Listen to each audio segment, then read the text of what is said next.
السلام الله عليكم ورحمة الله تعالى وبركاته داوديال كلنتي وعنا وناسن kusoo dhawaada barnaamijka dalka iyo dunida Kalsan TV qodobada daawad doontaan waxa kamid ah madaxweynaha Soomaaliland Cabdiraxmaan Cabdilaahi Ciro oo ku dhawaaqay in jiraan wadamo hor leh oo Soomaaliland oo ballan qaaday in ay aqoonsanayaan wadan ka madax banaan Soomaaliya inteeda kale dowladda Soomaaliya iyo dowladda caalamka oo si dardar leh u cambaareenaya aqoonsiga Israa'iil siisay Soomaaliland isla markaana ay u aqoonsatay dalka madax banaan Soomaaliya inteeda kale taliyo hay'adda nusudda sirdoonka qaranka Soomaaliya Fahad Xaaji Daahir oo markaasi Soomaaliland uga digay inay markaasi aqbasho aqoonsi ay ku bedelanayso in dalkeeda iyo deegaanada la keeno muhaajiriin reer Falastiin ah iyo in markaasi lagu rakibaraadaaro lagula soconayo dhaqdhaqaaqa xoutiyiinta Yemen arrimaha dibadda wax ku daaw doontaan wasaaraha dalka Czech Republic oo ku dhawaaqay in dalkiisu uusan awoodin inuu Ukraine siiyo mashaariic horumarineed iyo maalgelin markaasi dibadeed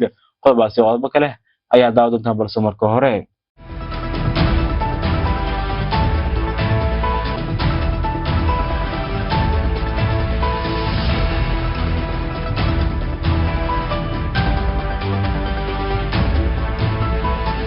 madaxweynaha Soomaaliland Cabdiraxmaan Cabdilaahi Ciro ayaa waxa uu ku dhawaaqay in Soomaaliland ay helayso wadamo hor leh oo markaasi sheegaya in ay u aqoonsanayaan Soomaaliland dalka madax banaan Soomaaliya inteeda kale arrintan ay ku saabsan xilli ay Israa'iil ku dhawaaqday in Soomaaliland u aqoonsatay dal madax banaan iyo markaasi qaran jira oo ku yaala qaaradda Afrika. Excellencies, all world leaders, distinguished delegates, partners, all Somalilanders, today I address you at a moment of historic significance for the Republic of Somaliland.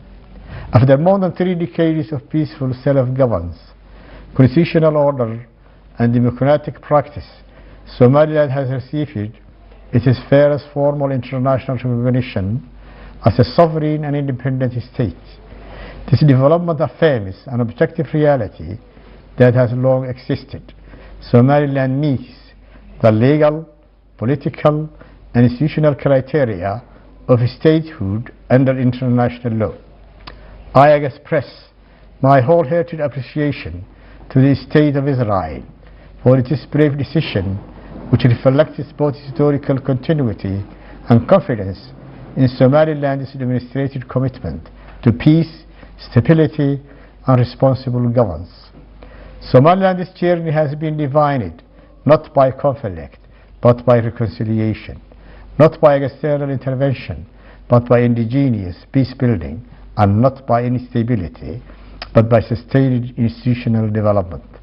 Our people rebuild their state through dialogue, constitutional process, and rule of law. We give assurance that Somaliland's recognition is not directed against any state, nor does it poses a threat to regional peace. On the contrary, clarity of status contributes to stability. A recognized Somaliland strengthens cooperation, enhances security, and supports economic integration in the Horn of Africa and the Red Sea region. Regarding Somalia, we confirm that the peoples of Somaliland and Somalia share deep bonds of history, culture, faith, and economic interdependence. However, the shared ties do not require political unification under a single state. On the contrary, history has shown that previous trail of unity resulted in instability, injustice, and long-lasting harm. Somaliland has voluntarily joined the Somali Republic with its counterpart Somalia, but those arrangements failed, and the name of Somali Republic is not anymore in the recent constitutions of neither Somaliland nor Somalia. The lesson of that experience is clear. The pursuit of a unity that no longer exists risks prolonging division rather than healing it. So our people in Somaliland chose a different path, which is grounded in peace, self-determination, and responsibility. The Republic of Somaliland therefore believes that the most constructive path forward lies in accepting political realities, avoiding zero-sum narratives, and focusing instead on healing past wounds and advancing shared interests As a sovereign neighbors, Somaliland and Somalia can operate more effectively in peace, trade, security, and regional development. To our regional partners, neighboring countries, and international community, we firmly assure you that recognition of Somaliland is not a threat, not an act of hostility, and not a source of regional tension. Somaliland has been and will continue to be a responsible and a constructive actor committed to peace, cooperation, and shared development. To our partners in the Arab and Muslim world, we wish to state clearly that Somaliland is a Muslim nation, deeply rooted in Islamic values of moderation, justice, and coexistence. Our foreign policy is guided by balance, respect, and adherence to international norms. Somaliland's recognition does not represent alignment against an Islamic nation or community. Somaliland remains committed to peaceful coexistence, constructive diplomacy, and mutually respectful relations with all neighboring countries and UN members in accordance with the principles of sovereignty, territorial integrity, and international law. To the United Nations, African Union, IGAD member countries, the League of Arab States, the Organization of Islamic Cooperation, and the Commonwealth and international partners, we reaffirm Somaliland's readiness to be admitted to a full membership in all international and regional organizations to fulfill the responsibilities that such membership entails. Somaliland respectfully invites member states and international institutions of the above. dowladaha Soomaaliya iyo kuwa xiriirka la leh dowladda federaalka ee Soomaaliya ayaa waxay si dardar leh u cambaareenayaan aqoonsigii ay Israa'iil siisay Somaliland arrinkaas oo markaasi ay Soomaaliya taageero uga dalbatay wadamada caalamka in lagu garab istaago sidii loo difaaci lahaa qarannimada iyo wadajirka dowladda ee Soomaaliya. waxaa si aadaas ku sii taraya cambaareenada adag ee loo jeedinayo Israa'iil kadib markii maalinimadii shalay ahayd ay ku dhawaaqday in Somaliland uu aqoonsatay dowlad madax bannaan. dowlado badan oo ay qayb ka tahay Soomaaliya ayaa arrintaas si adag kaga hor yimid.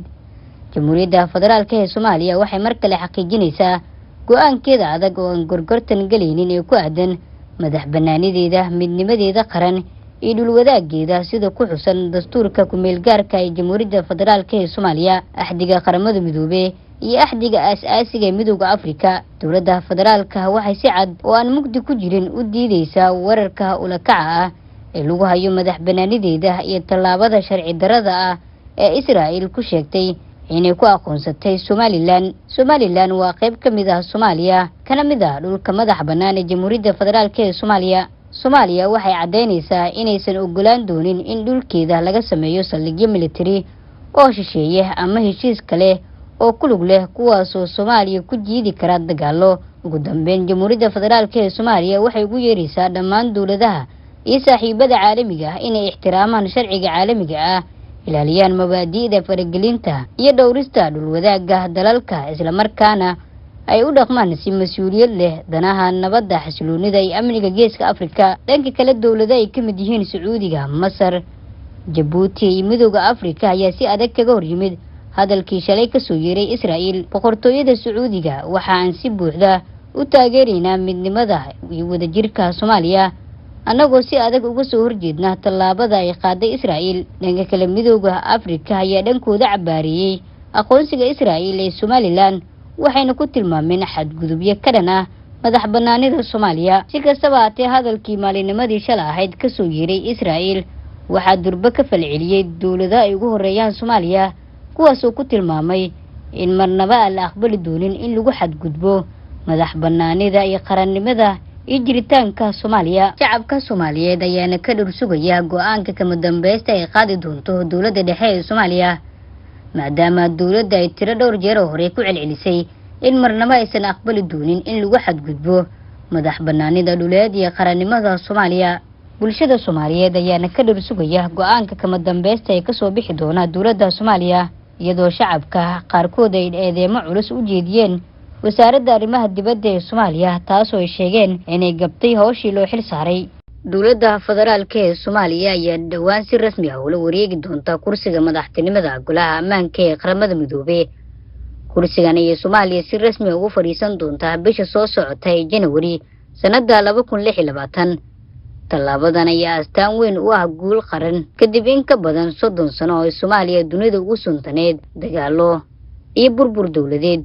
Guushan diblomaasiyadeed waxay muujinaysaa in Soomaaliya ay dib ugu soo laabatay miisaanka go'aanada caalamka, taasoo ah tallaabo muhiim ah oo loo qaaday la jaanqaadka iyo ka mid noqoshada bulshada caalamka. Dhanka kale, isbeddelkan waxa uu ka marakacayaa horumarka gudaha dalka, gaar ahaan magaalada Muqdisho oo isku diyaarinaysa in dhawaan ay ka qabsoonto doorashada golaha deegaanka. Sidoo kale waxaa la filayaa in sanadka cusub ee 2026 uu bilowdo qodista shidaalka, taas oo keeni karta fursado horumarineed iyo wajiyo cusub oo dhaqaale. Soomaaliya ayaa muujinaysa in dib isugu taagtay cagaheeda, isla markaana ay mar kale cod iyo kaalmo ku yeelanayso arrimaha nabadda iyo ammaanka caalamka. Soomaaliya ayaa 54 sano kadib horaantii sanadkan si rasmi ah ugu biirtay golaha ammaanka ee qaramada midoobay. taliyii hore haddana mas'uulka sirdoonka qaranka Soomaaliya Yaasiin Xaaji Daahir ayaa waxa uu markaasi Somaliland uga digay inay aqbasho aqoonsi ay ku bedelinayso in deegaanadeeda la keeno muhaajiriin reer Falastiin ah oo markaasi laga soo barkay marinka Gaza. taliyii hore hay'adda nabad sugidda sirdoonka qaranka Fahad Yaasiin Xaaji Daahir ayaa Somaliland waxa uu uga digay inay aqbasho deegaanadeeda in la keeno dadka shacabka ee Falastiin si ay u helaan aqoonsi. wararka xanta ay la helayo ayaa waxa ay tilmaamayaan in Somaliland la qorsheynayo in Falastiiniyiin badan loo soo raro.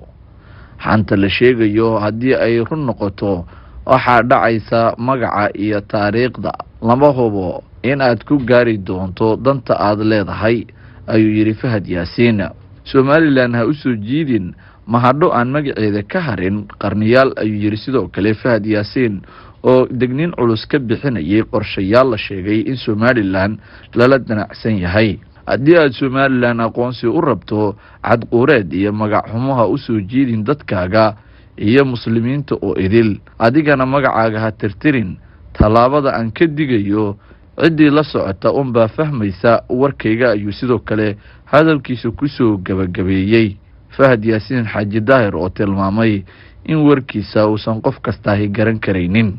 hadalka Fahad Yaasiin ayaa waxa uu ku soo beegmayaa xilli Somaliland shalay toole ay aqoonsi rasmi ah ka heshay Israel, gaar ahaan ra'iisul wasaaraha Israel Benjamin Netanyahu, waxaana la tilmaamay in Somaliland ay tahay dal madax bannaan oo Soomaaliya inteeda kale ka madax bannaan.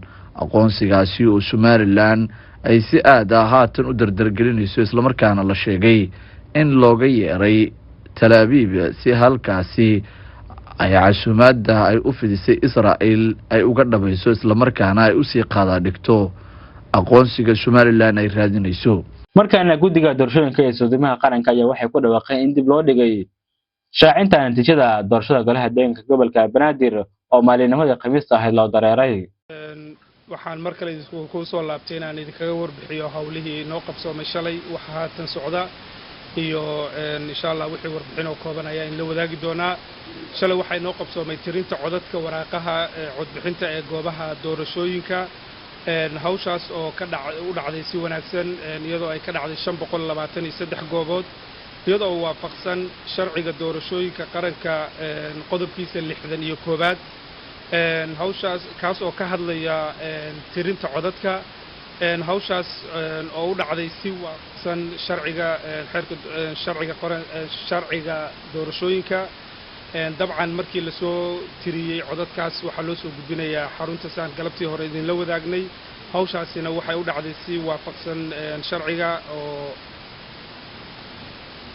dhawaanna codadkaas waxaa lagu soo tiriyay goobihii loogu asteeyey ee ka dhacday doorashada, taasoo ay korjoogto ka ahaayeen ururada bulshada rayidka, beesha caalamka iyo wakiilada ka socday ururadaas, taasoo waafaqsan qodobka 62 ee xeerka doorashooyinka qaranka. haatanna waxaa socdaa sidii aan saaka aan la wadaagnay iyo maqribkiiba markii ay soo gaartay xaruntan agabkii doorashooyinka. waxaa isla markiiba si dhaqso ah u bilowday xaruntana ka dhex bilowday hubinta natiijada ka soo xarootay goobahaas. taasoo guddigu isla markiiba ku howlanaa hubintooda isku geynta codadka ansaxa ah kuwa xumaaday iyo kuwa aan lagu codaynin iyo kuwa lagu muransan yahay taasoo waafaqsan sharciga qodobkiisa 26aad oo ka hadlayso hubinta natiijada goobaha haddaba sidaas la ajligeed maadaama guddigu weli ku howlan yahay howlaha waxaan idinla wadaagi doonaa shaacinta natiijada beritoole gelinka hore saacadaha ugu horeeya insha Allah intaasna waxa inoogu eg warbixinteena koobnayd markana warka arrimaha dibadda wasaaraha Czech Republic ayaa waxa uu ku anduucday in dalkiisu uusan awoodin inuu siiyo Ukraine maalgelin dabadeed iyo sidoo kale inuu ku taageero dhaqaale wasaaraha dalka Czech Republic ayaa waxa uu ku dhawaaqay in dalkiisu uusan awoodin inuu xilligan markaasi maalgelin maaliyad siiyo dalka ay dagaaladu aafeeyeen ee Ukraine wasaaraha oo ka hadlay madax ay isugu yimaadeen wadamada Yurub ayaa waxa uu sheegay in dalkiisu isagu